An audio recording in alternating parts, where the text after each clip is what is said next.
Pourquoi certaines OBM sont respectées dans le cadre de leur mission, sont écoutées, impliquées dans les décisions, alors que d'autres restent enfermées dans une posture 100% opérationnelle?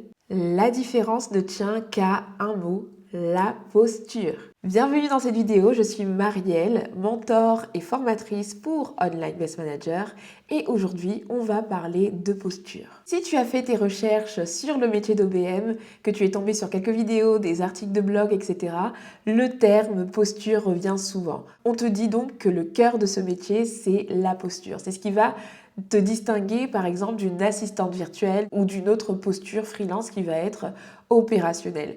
Mais très souvent, ce que je remarque, c'est que le terme posture n'est pas forcément compris par celles et ceux qui abordent ce métier. Et moi aussi, à mes débuts, quand on me parlait de posture, je n'arrivais pas à comprendre ce qui se cachait vraiment derrière tout ça. Et aujourd'hui, mon objectif avec cette vidéo, c'est de t'aider à enfin comprendre ce que c'est concrètement, afin que cette histoire de posture rattachée au métier d'OBM n'ait plus aucun secret pour toi. La posture, c'est pas juste une question de personnalité, de confiance en toi, ça va bien au-delà. Adopter la bonne posture en tant qu'OBM va complètement changer ta manière de travailler et donc forcément la manière dont tu seras perçu par tes clients ou même tes prospects. Et tout ça va forcément te permettre d'accéder à un niveau de mission que tu n'as peut-être pas encore connu à ce jour parce que tu vas justement sortir de l'opérationnel pour incarner cette posture attendue dans un poste comme celui d'Online BS Manager. Dans cet épisode, je vais te montrer comment incarner la posture d'OBM à 3 niveaux.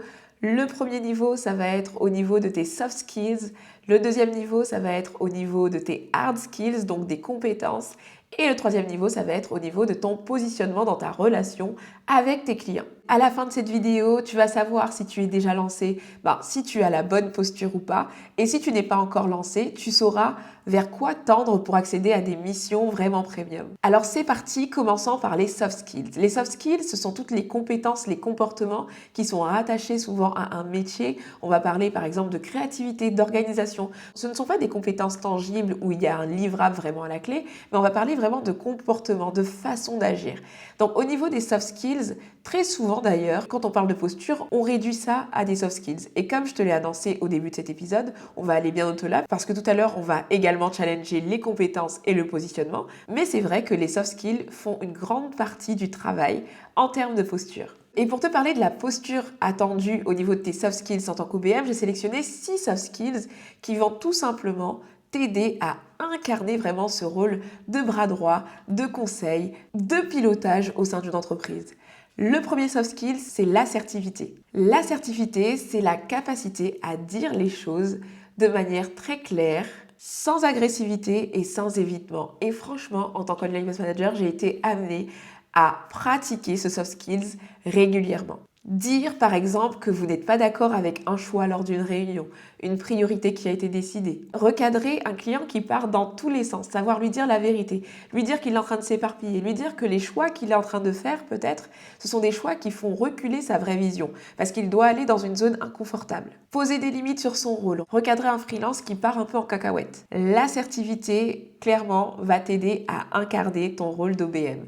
Deuxième soft skills, on va parler de la clarté de pensée. On n'y pense pas souvent, mais c'est vrai que lorsqu'on fait appel à des profils structurants comme nous, ce que les clients viennent chercher avant tout, c'est de la clarté. De la clarté dans la façon d'organiser les choses concrètement, effectivement, mais aussi dans la manière de penser. Une OBM qui va avoir la bonne posture va clairement d'abord apprendre à bien penser avant d'exprimer des recommandations, avant d'exprimer des solutions. Ça va consister par exemple à transformer quelque chose de flou qui est émis par votre client en quelque chose de très clair à travers des plans d'action, à travers des listes complètes, des comptes rendus. Apprendre à structurer une discussion, un échange. Exemple concret, en réunion, vous avez un expert en marketing qui propose d'améliorer quelque chose, mais vous voyez que cette personne, ce qu'elle propose, c'est quand même assez flou. Ça va être à vous, en tant qu'Online Best Manager, de pouvoir reprendre ce qui est proposé et venir challenger l'idée pour apporter de la clarté. Et là, vous allez donc utiliser ce soft skills qui est la clarté de pensée, la clarté dans la réflexion. Troisième soft skills, on va parler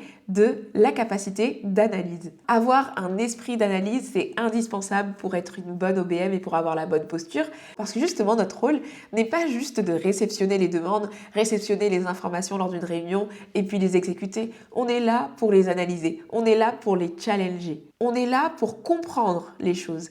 Et pour ça, donc, il nous faut une belle capacité d'analyse et c'est un soft skill. Concrètement, ça va consister par exemple à savoir détecter les vrais problèmes derrière des demandes qui sont récurrentes, savoir identifier les priorités réelles et les distinguer par exemple des urgences. Ça, c'est votre capacité d'analyse. Exemple concret, vous allez avoir en face de vous un client qui dit qu'il faut refaire la page de vente, qui va vous demander peut-être de rappeler le copywriter qui avait rédigé la page de vente. Et en fait, lorsque vous allez creuser, vous allez vous rendre compte que c'est un problème de conversion qu'il y a derrière et que peut-être qu'il y a d'autres leviers à faire, à questionner. Bref, vous êtes là pour analyser et pas juste réceptionner des demandes et les exécuter. Quatrième soft skills, le sens des responsabilités. En fait, lorsqu'on est OBM, il faut prendre en considération cet aspect de notre métier où on va vraiment être là pour prendre des responsabilités et pas juste exécuter des tâches.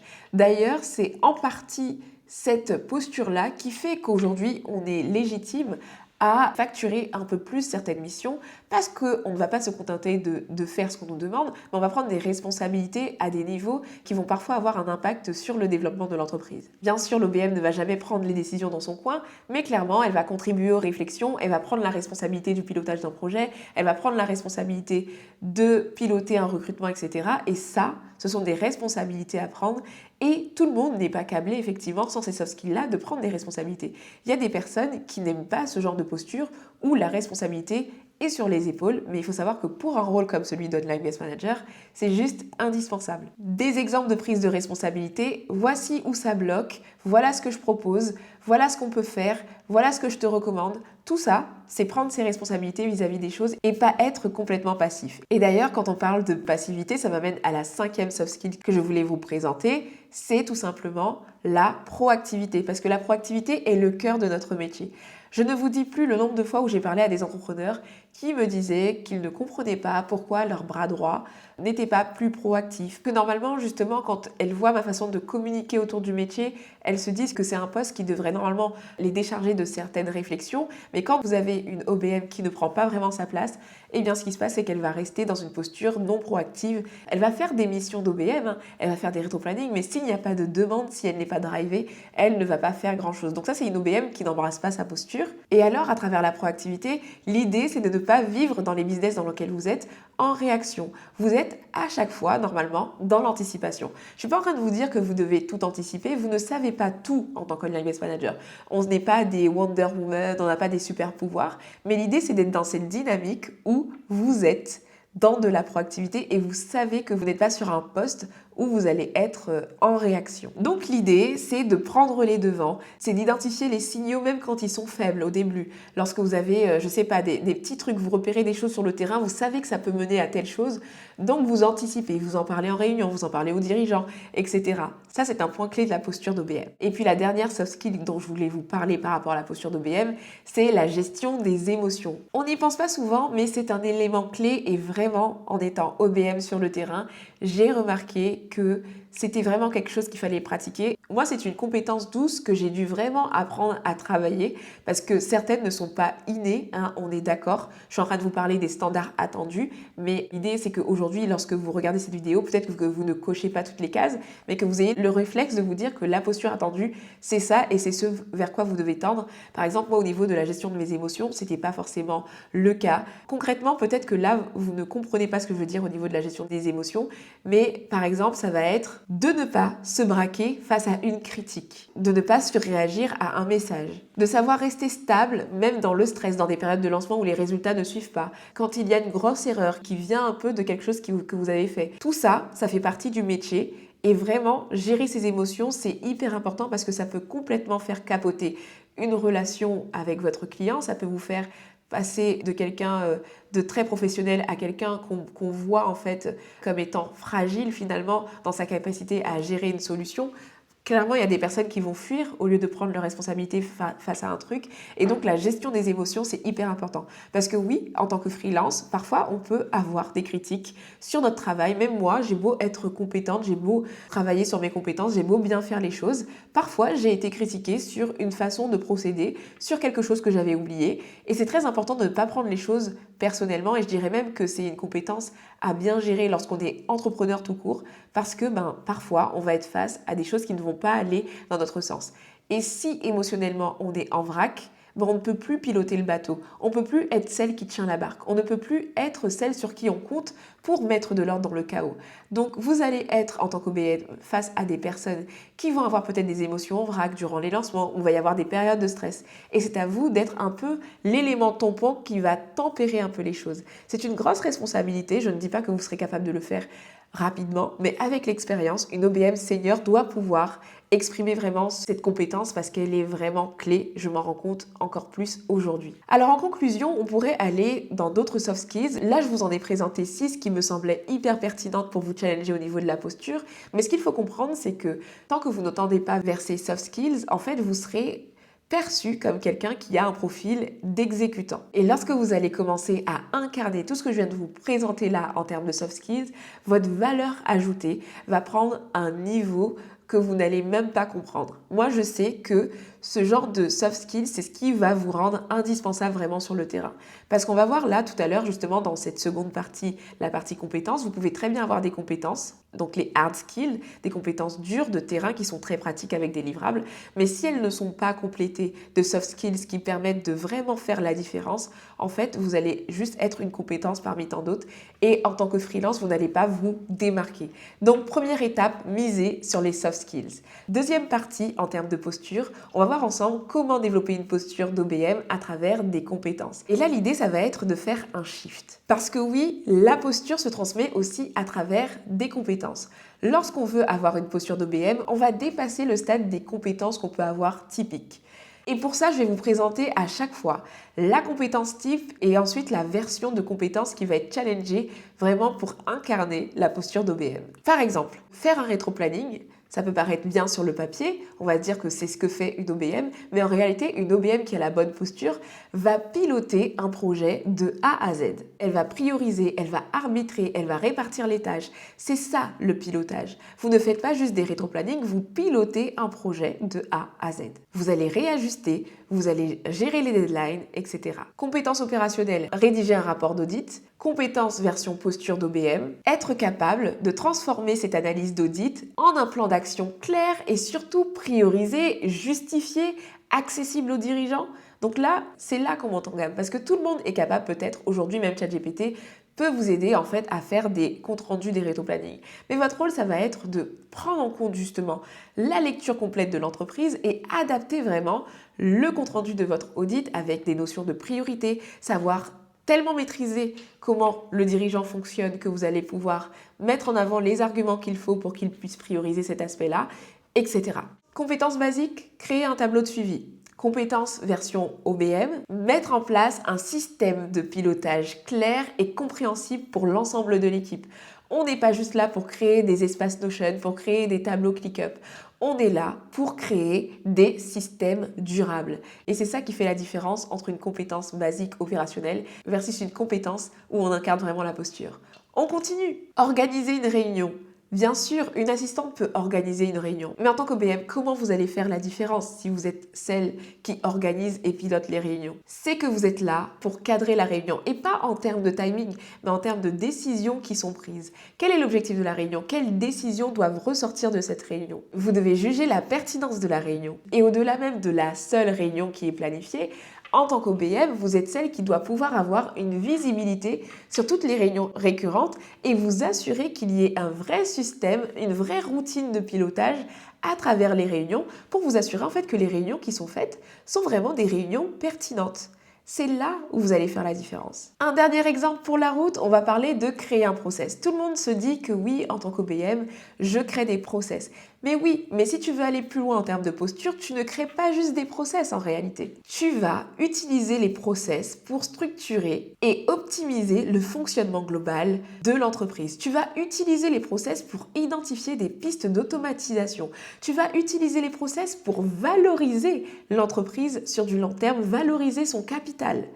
On n'est pas sur de la simple création de process. Encore une fois, on parle de système, on parle de transmission, on parle de rendre une entreprise robuste. Et c'est comme ça que tu passes d'une liste de compétences basiques à une vraie posture d'OBM à travers tes hard skills. Alors, on est au milieu de la vidéo, on n'a pas encore vu la dernière partie, mais déjà, si tu es une OBM déjà lancée, avec tout ce que je viens de te dire là, est-ce que tu es plutôt dans le faire ou tu réalises que tu as un gap à passer pour passer au niveau du pilotage? Ça, c'est hyper important de te demander cette question parce que si tu veux aujourd'hui être pertinente à l'ère de l'IA, si tu veux accéder à des missions vraiment premium, si tu veux gagner la confiance de dirigeants qui génèrent des millions d'euros, il va falloir élever ta posture et sortir de l'opérationnel pour que ton rôle ne soit plus confondu à de l'assistanat pur et dur. Et d'ailleurs, si tu te rends compte que là, à ton stade actuel, tu n'es pas encore lancé ou alors que tu es encore trop dans l'opérationnel, ce que je te propose, c'est que tu peux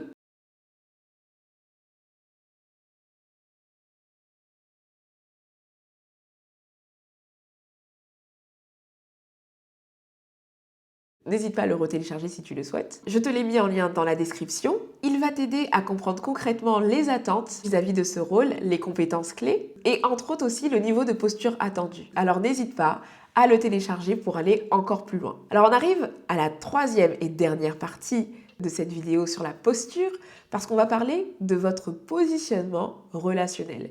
Ça aussi, ça fait clairement partie de ta posture en tant qu'OBM. Comment tu te positionnes dans ta relation avec ton client.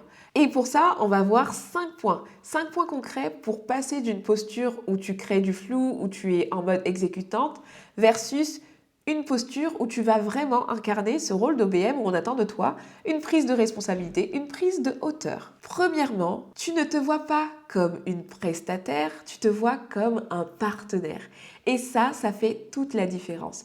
Se voir comme un partenaire, ça veut dire qu'en tant qu'Online Manager, vous avez conscience que vous devez vous préoccuper par exemple des résultats de l'entreprise au même niveau. Bien sûr que c'est impossible d'être au même niveau que votre client, mais en fait vous devez montrer à votre client que les résultats de son entreprise ont autant d'importance pour vous que pour lui. Vous n'êtes pas une OBM, vous n'êtes pas un prestataire lambda.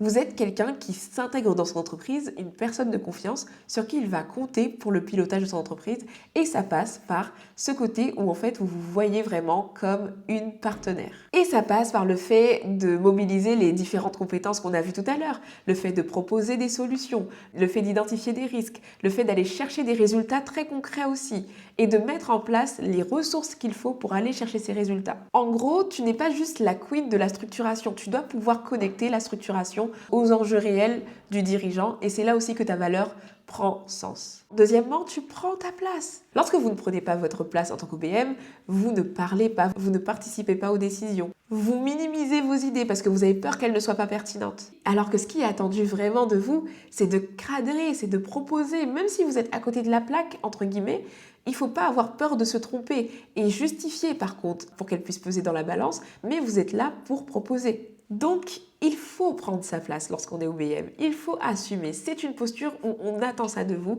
Et si vous voulez valoriser, augmenter vos tarifs, etc., ça passe par ce genre d'aptitude, ce genre de changement dans votre posture. Troisièmement, arrêtez de vous suradapter. Une OBM qui a la bonne posture au niveau de sa relation avec son client n'est pas dans de la suradaptation. Vous n'êtes pas là pour subir le désordre. Vous n'êtes pas là pour accepter tout ce qui vous tombe dessus juste parce qu'il faut le faire. Vous n'êtes pas là pour être disponible tout le temps, 24 heures sur 24, tous les week-ends pour votre client. J'en parle déjà dans d'autres épisodes. N'hésitez pas à vous y référer, notamment l'épisode sur les limites. Et donc pour ça, il faut poser un cadre, il faut expliquer comment vous fonctionnez et prendre le lead de la relation. Sinon, vous allez vous faire écraser et clairement en termes de crédibilité, ça ne passe pas du tout. Et ce point me permet de faire une transition très facile puisque justement, on m'a parlé du fait de poser des limites. C'est le quatrième point que je voulais voir avec toi sur la partie positionnement relationnel. Poser tes limites, ça fait partie de ta posture d'OBM. Si tu dis oui alors que tu penses non, si tu prends en charge trop de choses, même des choses que tu ne devrais pas faire, et si tu évites le conflit, le résultat sera catastrophique en termes de posture. C'est pas du tout ce qu'on attend de toi en tant qu'OBM. C'est à toi, comme je le disais tout à l'heure, de clarifier ton périmètre, de savoir dire non, de savoir trouver un point de rencontre entre tes besoins et les besoins de ton client. Parce que oui, l'idée n'est pas juste de dire je pose mes limites, ça fonctionne comme ça et basta tes envies. Non, c'est de trouver un point de rencontre entre tes besoins et celui de ton client. Un point de rencontre où tu n'es pas non plus perdante. Et ça passe par le dernier point. Tu vois, tout est connecté, tout est lié. Donc le 5e point, c'est de gérer ta disponibilité. Si tu es tout le temps disponible, si tu réponds immédiatement à tes messages, en tant qu'OBM, ça flingue directement ta posture. Tu vas créer des mauvaises habitudes à ton client et aussi, du coup, tu es celle à qui on va poser des questions instantanément, tout le temps, alors que ton but, c'est d'être celle qui prend du recul sur les choses. Il n'y a rien de pire que de rentrer dans ce schéma pour retourner dans une posture opérationnelle, vraiment. Tu dois être celle dans la boîte pour qui on respecte vraiment le temps. Je ne dis pas qu'on ne respecte pas le temps des autoprestataires, mais en tant qu'OBM, ton rôle n'est pas d'être dans l'urgence. Tu peux être dans l'urgence dans les lancements, dans certains cas, etc. Dans certains jours dédiés, des moments dédiés où tu sais que tu es sur une mission précise et donc on te sollicite, c'est prévu, c'est encadré. Mais si tu es celle qu'on peut solliciter tout le temps, même quand tu n'es pas en mission, etc. et que un délai de réponse vis-à-vis de toi est considéré comme étant un drame, il y a un vrai problème. Alors à toi de créer un rythme sain pour tes clients et pour toi. Donc tu vois, la gestion de ta relation avec ton client va directement impacter la manière dont ils te perçoivent et la manière dont ils te font confiance aussi pour gérer leur boîte. Le nombre de fois où des clients m'ont dit « Ah ouais, quand on travaille avec toi, ça se voit que tu es carré » et ça passait même dans le cadre de la relation qui est posée. Avant même de commencer la mission, ils étaient déjà en immersion dans un cadre. Si toi, en tant qu'OBM, tu pars dans tous les sens et tu n'arrives pas à cadrer ta propre relation avec le client, comment il ou elle va te faire confiance pour cadrer ses prestataires, pour cadrer sa boîte? Ça va envoyer tout simplement des signaux contradictoires alors que pourtant tu es quelqu'un de compétent. Donc faites attention à ces choses-là pour faire la différence dans ta posture. On arrive à la fin de cet épisode, tu l'auras compris, en fait une posture ça ne se décrète pas, ça se travaille sur le terrain. Au sein de Projet OBM par exemple, je fais exprès de challenger la posture des membres sur chaque compétence parce que je sais que ce sont des choses qui se travaillent uniquement à travers la pratique. C'est pas quelque chose qui s'invente. Moi encore aujourd'hui, je suis amenée à travailler ma posture en fonction de situations que je n'avais jamais connues. Donc c'est tout à fait normal si aujourd'hui à l'écoute de cet épisode tu te dis mais en fait, j'ai rien. Ou alors tu te dis, mais en fait, je coche pas forcément toutes les cases. Non, ici, je t'ai exposé les standards pour te dire, voilà ce vers quoi tu peux tendre si tu veux incarner une posture qui apporte une vraie valeur différenciante aujourd'hui sur le marché pour vraiment te démarquer et incarner cette posture d'OBM, mais je ne t'ai pas donné une liste à cocher tout de suite, ok?